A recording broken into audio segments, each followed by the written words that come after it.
El nombre de José María Arguedas es probablemente uno de los nombres más trascendentes de la literatura peruana.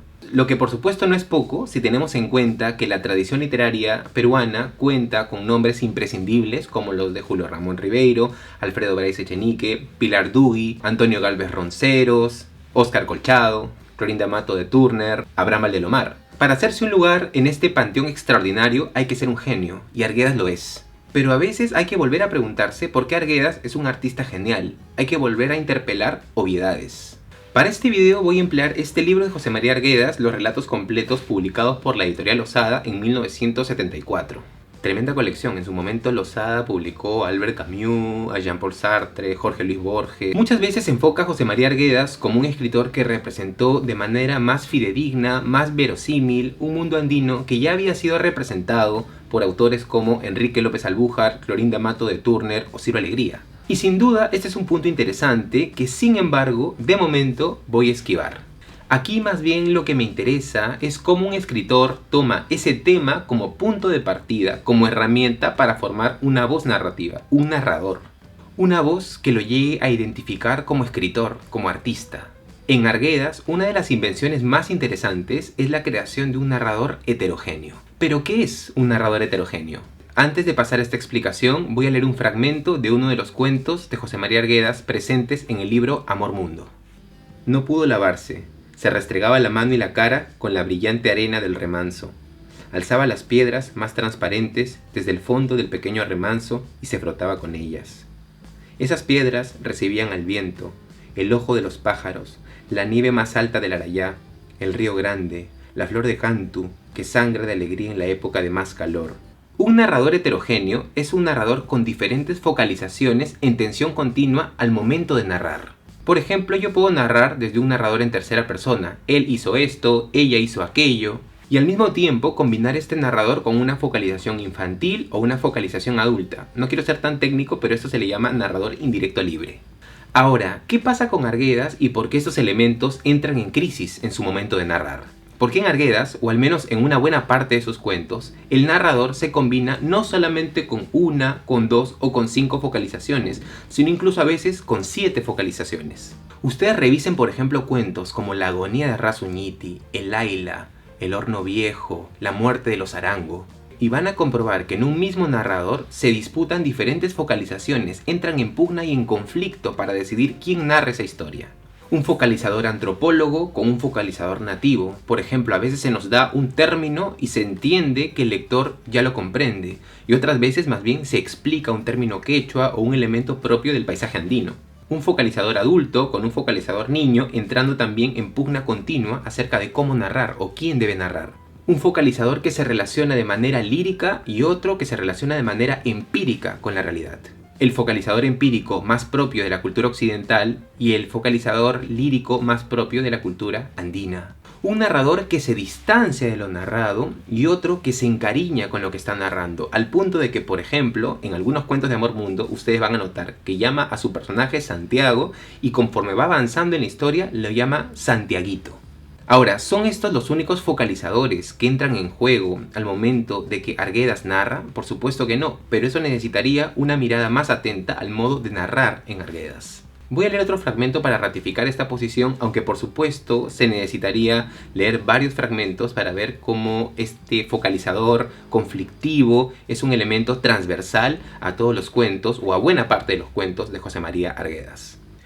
El sol del crepúsculo comulga con el hombre, no solo embellece al mundo. Mientras el auqui cantaba, la luz se extendía, bajaba de las cumbres sin quemar los ojos. Se podía hablar con el resplandor, o mejor, ese resplandor vibraba en cada cuerpo de la piedra, del grillo que empezaba ya a inquietarse para cantar y en el ánimo de la gente. Cuando el coro repitió la última estrofa, los jóvenes solteros que escucharon el himno, de pie, junto a un muro que se perdía de vista en la quebrada y en las cumbres, se agarraron de la mano y formaron una cadena. Las mujeres atrás, los hombres adelante. Todos estaban vestidos con sus trajes de fiesta. Al callarse el coro, el campo quedó en silencio. Y las muchachas empezaron a cantar el ritmo difícil, decían los forasteros que endiablado de la isla. Ahora, a partir de esto surge una pregunta importante. ¿Es Arguedas un narrador experimental? ¿Un narrador que busca nuevas formas de expresión? Una pregunta compleja que merece una respuesta compleja. Sí, por un lado, y por otro habría que decir que no. Desde mi punto de vista, no es que Arguedas esté buscando formas nuevas de narrar en el sentido de que no se puede narrar en el siglo XX de la misma forma en la que se narra en el siglo XIX. La pregunta es más bien cómo narrar desde una posición profundamente heterogénea en relación a la realidad.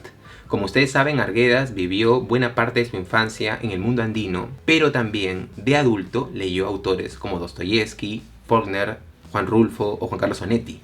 Sin olvidar, por supuesto, que produjo una importante obra antropológica. Esa mirada antropológica también integraba su propia mirada, sin dejar de ser, por otro lado, profundamente nativa. Paréntesis, hay estudios que se acercan al modo en el que José María Arguedas practicaba la antropología. Una antropología que podía ser nativa, pero ese es otro tema.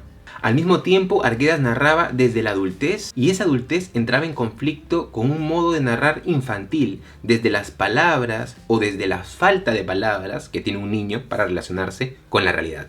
Entonces, claro, ¿cómo trasladar a la narración esa relación tan heterogénea con la realidad? Por supuesto, a través de un narrador heterogéneo.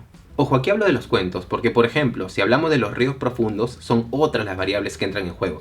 Recordemos que en los ríos profundos, el narrador es un narrador protagonista, o lo que podríamos llamar un narrador autodiegético. En conclusión, una de las obras narrativas más importantes de la literatura peruana es la producida por José María Arguedas, y buena parte de esa importancia radica en la invención de un narrador heterogéneo.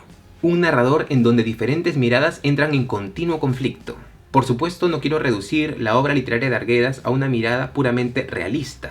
Pero es verdad, como dice Ángel Rama, que Arguedas no era político ni gobernante y por tanto la visión fragmentada, heterogénea que tenía del país se trasladaba directamente a un modo de narrar también heterogéneo y transculturado. Y esa es una pregunta que siempre habría que hacer a los escritores. ¿Cómo determinados temas son trabajados, influyen, inciden o trastocan un determinado modo de narrar? Lean a José María Arguedas, lean Los ríos profundos, Jaguar Fiesta, Todas las sangres, Amor Mundo, El zorro de arriba y El zorro de abajo. Es probable que encuentren una de las obras narrativas más desconcertantes y por eso mismo más universales y contemporáneas. Muchas gracias por escucharme. Yo soy Carlos Zambrano y esto fue El Mal Lector.